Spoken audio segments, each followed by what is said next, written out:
Ito raw ang kinain ni Juan Adams noong unang ika-4 ng Hulyo 1776, poached salmon na may egg sauce ayon sa isang kwento. Ayon sa kwento, matapos pirmahan ang deklarasyon ng kalayaan, miluto ni Abigail ang putaheng ito kasama ang sopas ng pagong, berdeng gisantes at patatas. Ang problema sa kwento ay hindi ito totoo. Hindi naman magkasama sina Abigail at Juan sa parehong kolonya noong Hulyo 4, 1776. At saka, ang ika-4 ng Hulyo ay hindi naman mahalagang araw ayon mismo kay Juan Adams. Dahil nandun siya mismo, alam niyang noong Hulyo 2 bumuto ang ikalawang Continental Congress para aprobahan ang resolusyon ni Richard Henry Lee sa Deklarasyon ng Kalayaan. Inabot ng ilang araw bago maplansa ang mga salita, kaya ang dokumentong isinulat ni Thomas Jefferson ay naaprubahan lang noong ika-4 ng Hulyo. Pero para kay Adams, ika-2 ng Hulyo ang dapat ipagdiwang gamit ang engrandeng parada, palakasan, kampana, siga at mga paputok.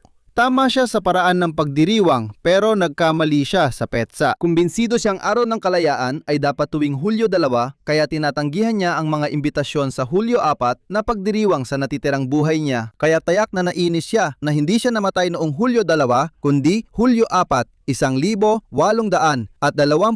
ilang oras lang matapos mamatay si Thomas Jefferson. Nakakakilabot. Bagamat malamang hindi kinain ni Juan Adams ang putaheng ito noong ika-4 ng Hulyo, naging tradisyon ng mga taga-Boston na kainin ito tuwing araw ng kalayaan. Kahit malayo sa hamburger at hotdog, masarap pa rin ang salmon na nilaga sa bag. Sobrang lambot at may egg sauce na parang magaan na Hollandaise. Bilang paggalang kay Juan Adams, maaaring gawing tradisyon ang puteng ito tuwing Hulyo 2. Para sa detalye tungkol kay Juan Adams, panoorin ang video sa YouTube at tingnan ang recipe sa tastinghistory.com.